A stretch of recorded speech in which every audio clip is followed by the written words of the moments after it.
Thank you, everyone, and welcome to this coffee talk. Today we are going to run you through our 4 strategic goals when it comes to communication, what we have done to achieve them. But we're just going to dive straight into it. We have translated the strategy plan that you find out there into 4 key targets. So these are our 4 targets that we work towards against as a communication department and as an overall organization. The first one is about internal communication. It's about boosting performance through effective internal communication. We need good information sharing so that we know what other people are doing. And Damien will talk more about that today. The second goal we have is to increase knowledge and trust about the fund among key stakeholders in Norway. We are a public fund. Our one main client, that is the Norwegian people.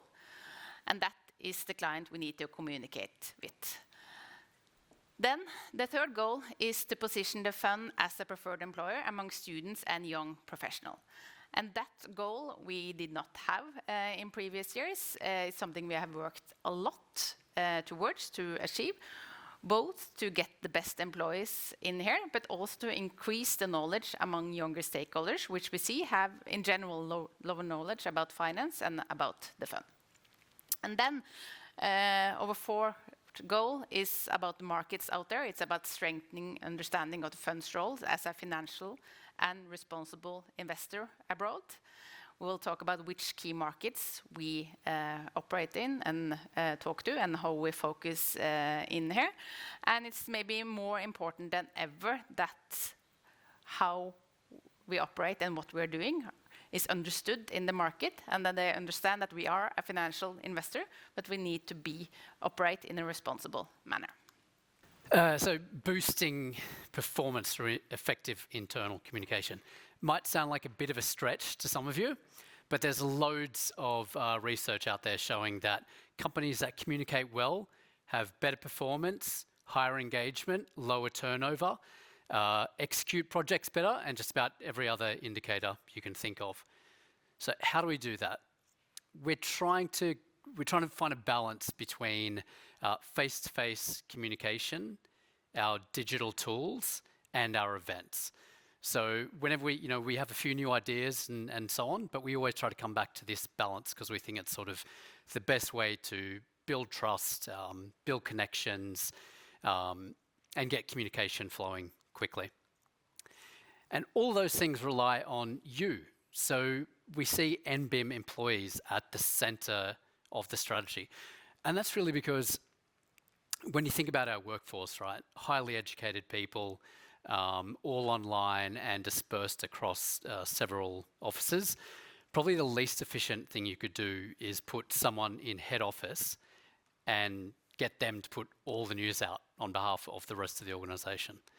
So a much more efficient way to do that is for us to enable you, to give you the tools and the structure, to coach and whatever is needed. Just point people in the right direction. But you are the ones that are best at communicating your message. And you know what, we've been on this journey for like 2 years, and I think the way people have responded here is really amazing.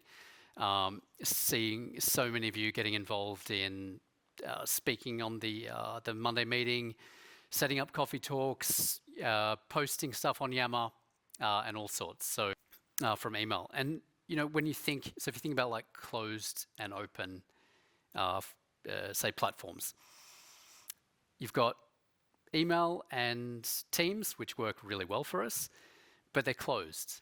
So what we want to do is go more towards open platforms like Yammer, Monday meeting, even the Monday meeting chat, something where everyone has the opportunity to see and respond. So I've just got a couple of examples for you of kind of why we want that and why something like Yammer is better than email for the kind of messages that we want everyone to be able to see. So Marius went to the biggest AI, responsible AI conference in the world in Brazil, right? And he could have sent that as an email to, who is it, Oscar, Sigurd, the few people that he tagged there. But then it stays between those 4 people, right? So he put it out, and then Lydia, who he didn't know, responded.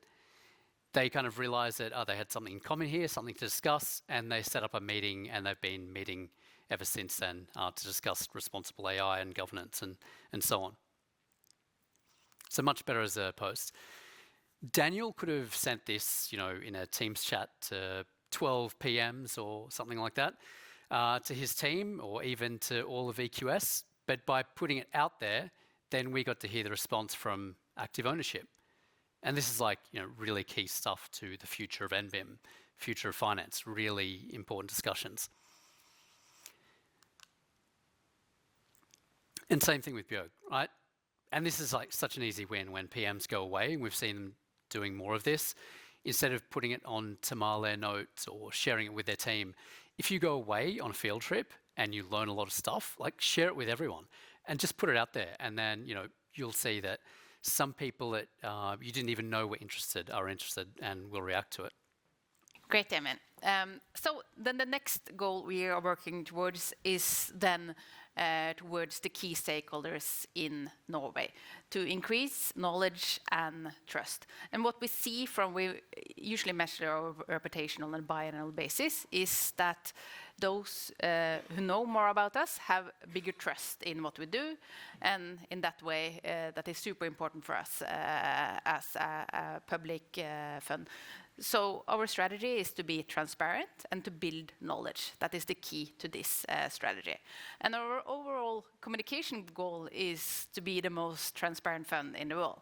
And when we first had that goal, we had no way of measuring it. It was kind of like a fluffy direction. This is the direction we want to go. Overall, we want to be transparent. But then SEM benchmarking came out with a new benchmark. They benchmark cost and performance for fund for years. They started the benchmarking transparency. And we were not number 1, but we really wanted to win this, otherwise we wouldn't be the world's most transparent fund. So we put down a group from cross teams across NBIM. A lot of you participated there, and we truly appreciate it. And then for the first time last year, we became number 1, and we are the world's most transparent fund. And it's measured across 4 categories, and it's done in a way that you need to find this information in an easy way at our webpage. Then we did quite well across all the 4 categories, but we were pretty sure that it was going to be even harder this year. And the question we asked ourselves, can we push ourselves even further? We had a lot of good discussions in the leader group with different departments in the fund, and I guess the answer was yes, we can push ourselves even further. Because this year we got 100 in all the categories, so we are fully transparent on all the parameters that SEM are benchmarking this 75 large fund across the world. But I think for me, the cool thing here is not only are we even more transparent, but when we look at the 10 largest investment funds, they are all improved quite a lot over the last 2 years. So I guess a bit of a healthy competition is good because it has increased transparency across the board. Then, Line, over to our approach to media in Norway. Yes. So media is, of course, a very important channel to reach our stakeholders in Norway. And we have 3 sort of main pillars to how we work with media. First of all, it's just handling all the incoming requests. We get a lot of requests every day from all over the world. And it's a massive job, just responding to everything. And we have a 24-hour response policy. We try to answer everything within 24 hours. That's also in our interest because deadlines are no longer fixed to when a newspaper come out, as it used to be. Now it's on web and it's constant. So if we are delayed in responding, the journalists will often just publish a story anyway, and we come off worse than if we had a comment on. So that's why sometimes when we reach out to you, we give you really short deadlines. But that's just because we are under time pressure to really responding quickly. Just a very quick examples of a proactive initiative. Karine has a column in E24 where she writes about ownership topics. It's been really successful, a great way to get knowledge out of how we work on ownership. Then we have gathered some data from Retriever, who's an external media monitoring firm, just to see how much we are mentioned out there, where are we mentioned, is it positive, negative. So we have a lot of data. I'm just going to give you some highlights now. This is how much we're mentioned in Norwegian media from 2019 up until August this year. We see a peak in 2020 related to a certain hiring process, but other than that, it's pretty stable every year. Then over to external relations. As I said, we will come back to several times. The key to this strategy is you, the employees. In a few years back, no, only 3 years back, we scrapped our guideline on speaking engagement. Then you had to have chief approval, line manager approval, and communication approval. And there was a lot of things you could not talk about. We tried to change that into we encourage more people to get on a stage, and you only need your line manager approval and get it into the system. So we have now 180 employees who have completed presentation skills training. Then we have created this internal presentation hub for all employees, because of course we need to do this in an efficient way. We cannot talk to each and every one of you every day. But on this platform you can find, of course, the corporate presentation, but also quite a lot of good examples, and we will continue to evolve that and build it out with other people presenting a good presentation that we think are worth sharing with the rest of you. So we had a strategy to increase, to get more people out on stages, because we are all ambassadors for the fund. We can share knowledge. We are experts within our areas, and it's a good way to get more knowledge out there about the fund. In 2021, which was, of course, a year with still COVID, the picture looked like this. Our CEO, Nikolai, presented approximately half the events that we were at. Now, in 2024, it's a completely different pictures. And when I show this to other organizations, I see that we stand out, because we now have a lot of spokespeople out there, and different stages and different areas. And that means that we have a more robust strategy going forward. We have more people that can share the knowledge and be at a stage. We want to be a preferred employer in general, but we think we're pretty much good on that for more experience. But we realized a few years ago that we want to do a push on students and young professionals. So what do? Well, we have more than three, but we have at least 3 tools that we want to share with you today. The first one is actually visiting where these people are, going out to universities, but also inviting them to us. The second one is the podcast, and the third one is social media. But let's start with the first thing, university visits and NBIM Teach. I love talking to students. That was probably one of the first things I heard from Nikolai, and he really did. Nikolai spent a lot of time in the beginning of his tenure here going out to universities, both in Norway and abroad, but especially in Norway. And we did it a lot for the first years, and as the chart you just saw by Marthe, it looks a little bit similar, right? Nikolai, in 2001, 67% of all the visits we did, and it was quite a lot.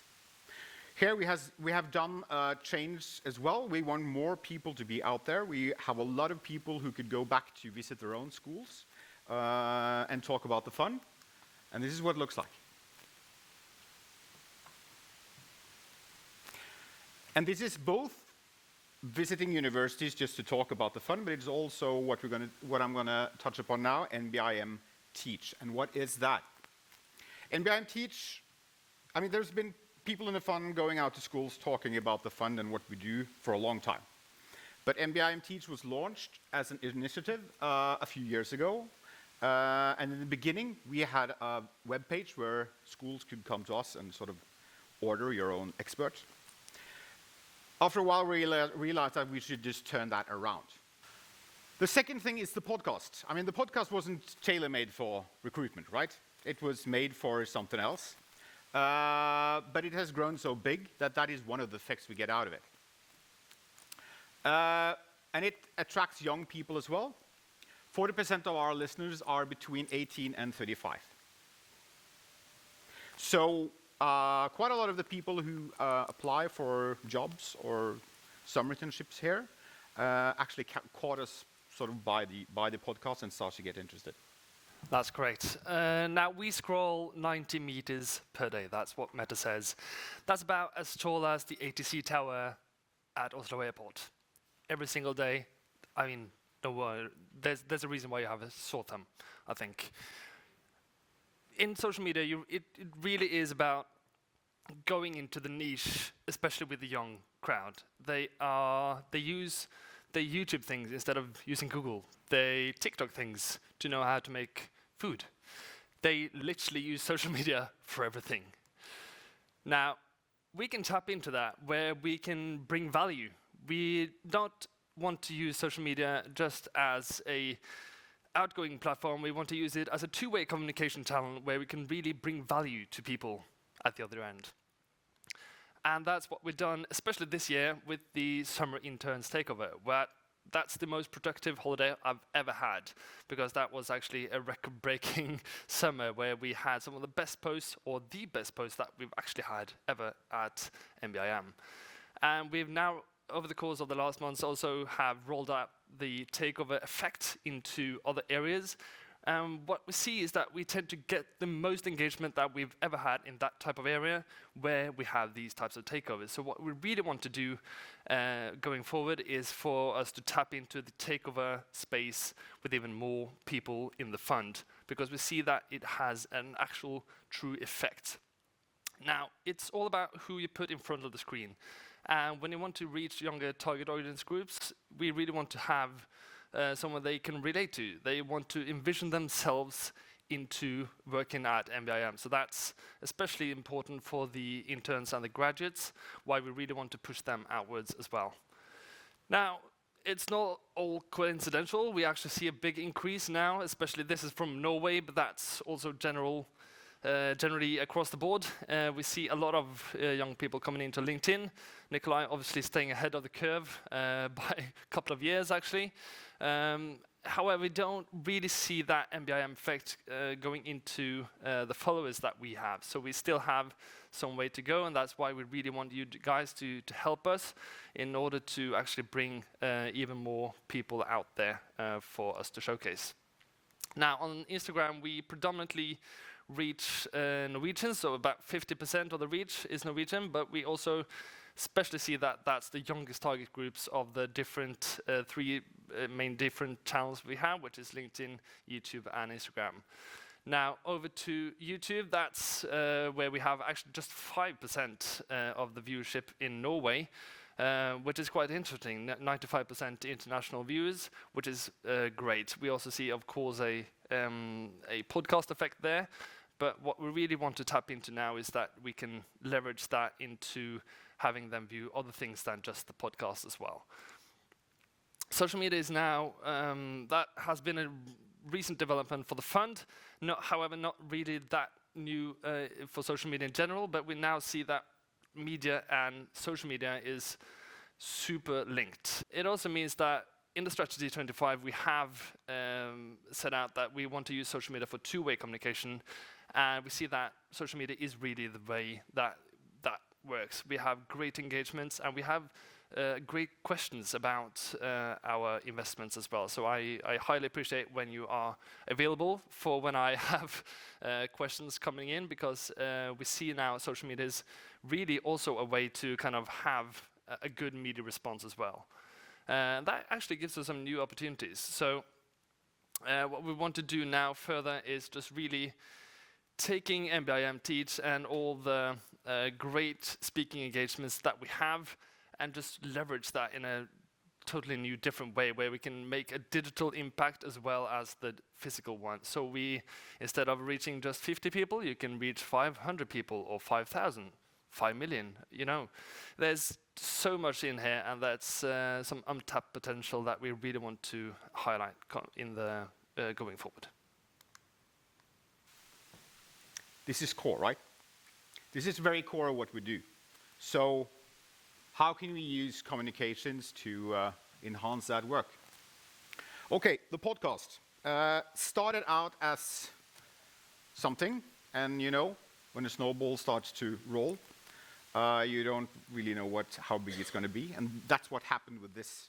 And at the point, we started in and thought that it was going to be only Norwegians listening to it.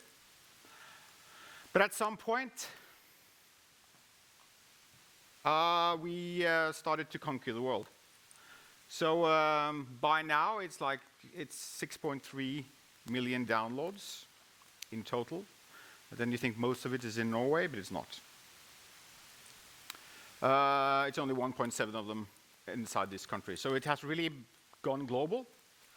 And it's always interesting to see what happened. Here, Bill Gates happened. And here, Sam Altman happened. And what happened here? Elon Musk happened.